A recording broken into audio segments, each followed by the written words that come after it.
Okay, we got a call to a heat pump here. We put these two 13 SEER train heat pumps in several years ago, and the lady said one of these fans doesn't run, and she saw it all frosted and iced up and not heating well in the heat mode, and she just let that ride and used her gas logs. I guess she thought we were going to charge her to come out here, but then she's tried the air conditioning, and she's aware of what's going on around her enough to know that the compressor was coming on and no fan. So we're going to check this thing out and see what's going on here with it. Okay, she's right. Opened it up. It's a heat pump, as you can see, and I pushed in the contactor. And we've got compressor and no fan.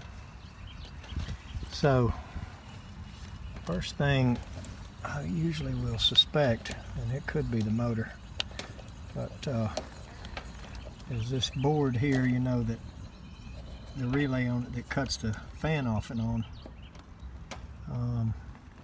That's the first thing I look at, just to make sure we're getting hot to it and make sure it's going through it and going to the motor. And we'll of course make sure the capacitor is within range as well.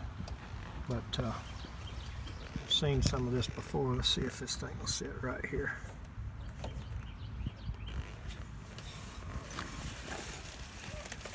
And let's just see what we get with our meter.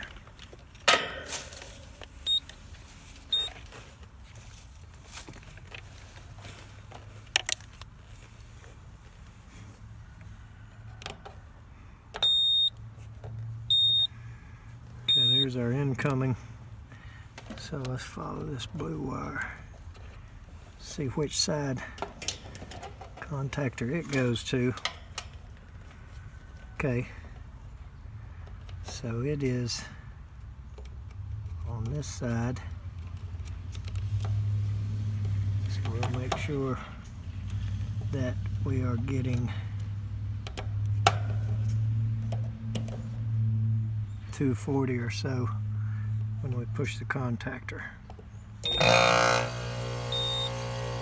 Oh yeah, 242. So now let's see if it's going through this switch here.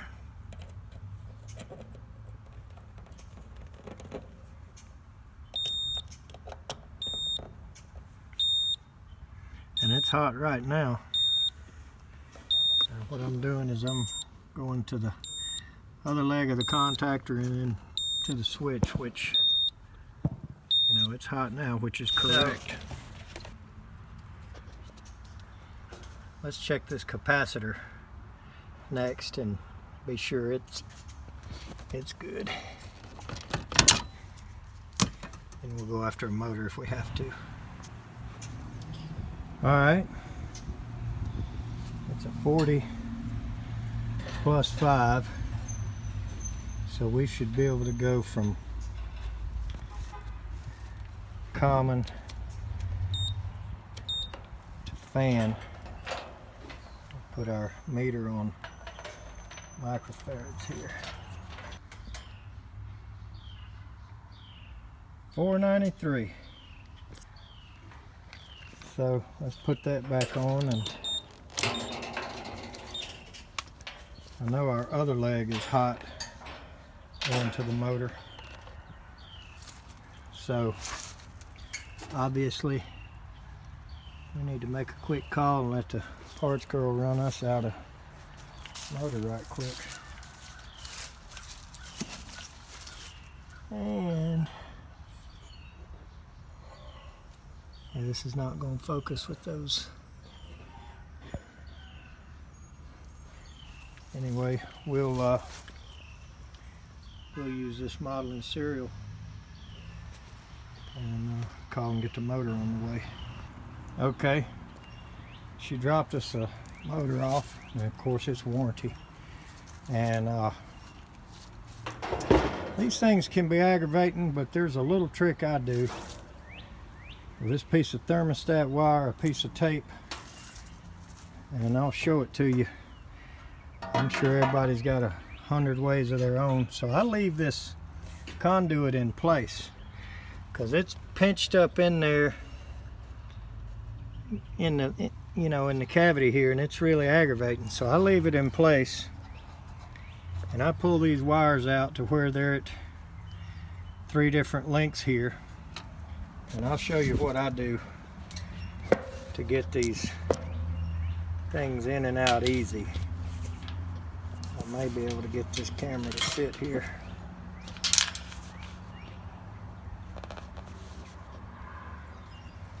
So what I do is get me a piece of tape,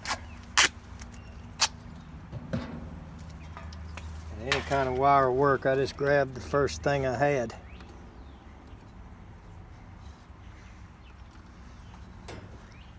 And usually I'll just pull one of them. We'll take this purple one and we'll pull it on out of the way and pull it back on through.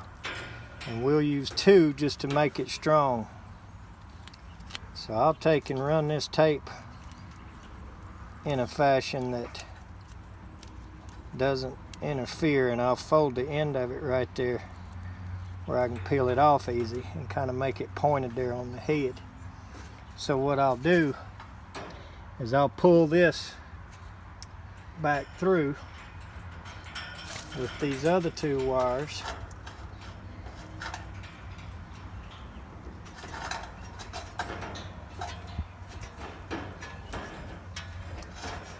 Okay. Alright, and you see I've pulled it through to where I've got it hanging here and got it hanging here. And of course this junk motor don't mean nothing to me. So we'll just leave that like that. And now we'll take this thing out.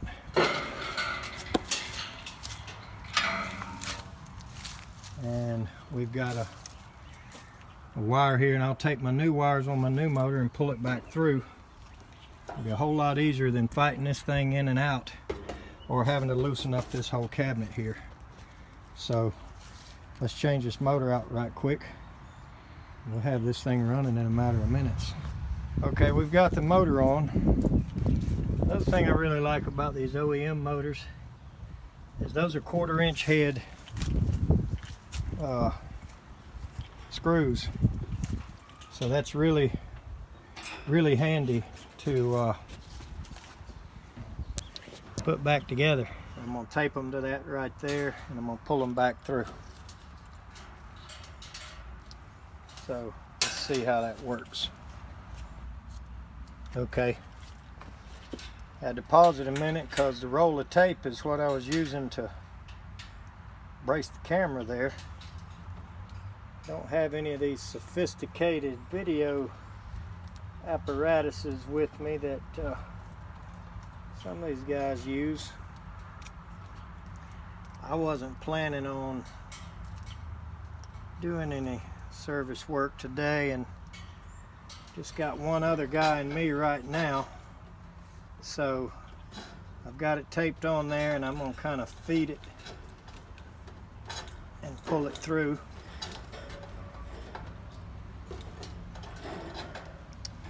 And there it is. And I'll unwrap my tape a little more carefully on the new motor.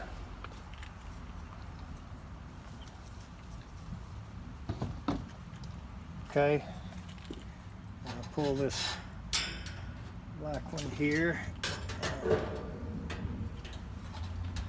I'll get these up to where we don't have any slack in them.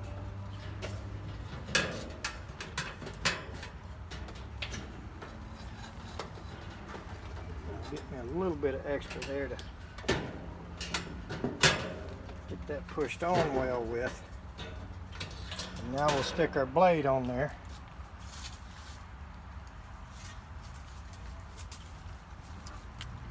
We are real close to being done.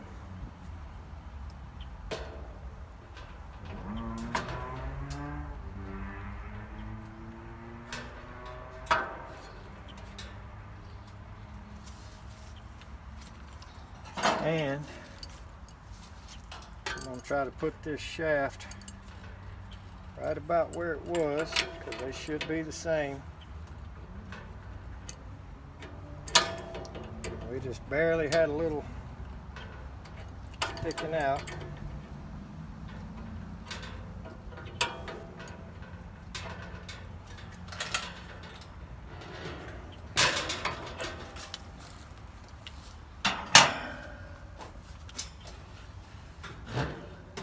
Flip this thing over.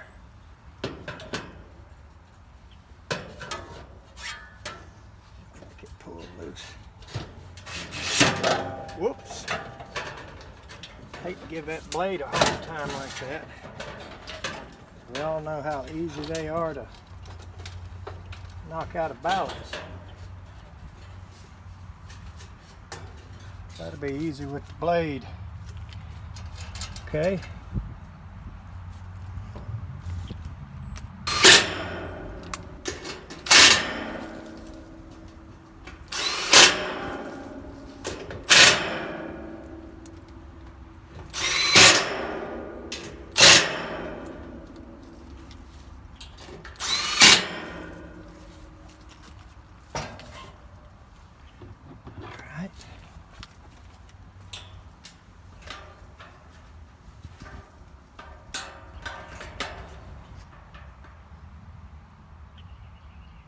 Try to get them bent in just a little bit.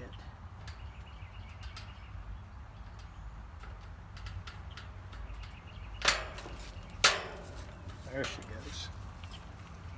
All right. I can get these wires hooked back up quick enough not to get back in the daggum fire ants or whatever was over here. Something got me pretty good. Purple goes to the common, brown to the fan.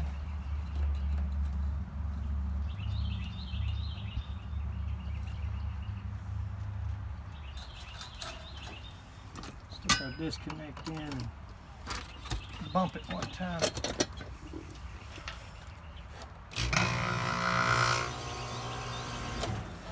Yep, there it goes.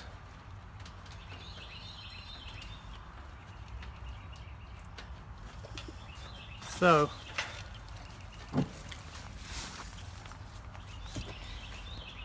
we're going to put the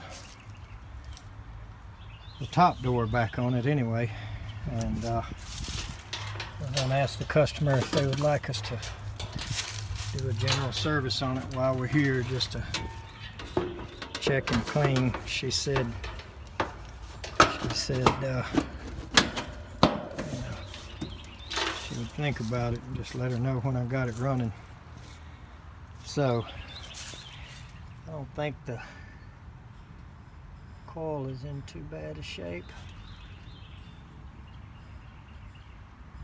See if we can get the light on.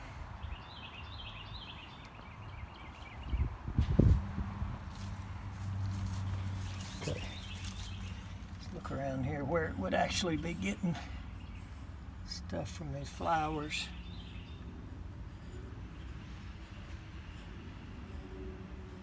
Looks pretty good. So I think if we just check the refrigerant level and the outputs and everything, probably okay. Let's get it wrapped up. Okay, we went in to turn the thermostat on and talk to her, and she's watching her money right now and does not want any other work done at the time. Just wanted it repaired, which we did. So I'm going to wait the 5-minute delay out and make sure it comes on and make sure it's running. And it sounds and feels okay, we'll leave it. But it's a shame while we're here, can't can't go ahead and just do a general service and checkup on both systems. But so anyway, we make this repair under warranty, so there's no charge for this, and she's happy about that. So let's wait and make sure it's running, and then we'll leave it. All right, it came on while I was putting up stuff. A little bit better than it.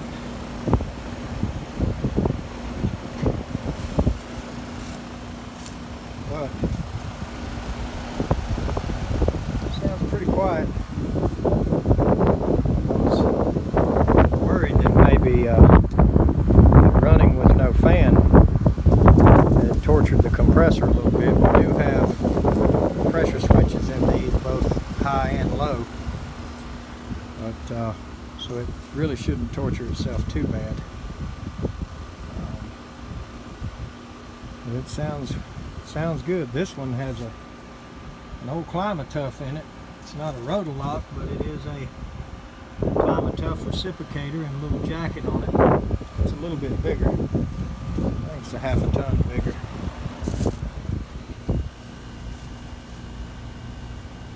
But that's obviously the top floor there. A little harder to cool up top. So we've got a little bit more BTUs up top. This is the bottom floor, but she's nice and quiet. Sounds good to me, and like I said, she does not want any further servicing or not even a check and clean or any of that. So we've made the repair, and we're going to move on to the next one. Thanks for watching.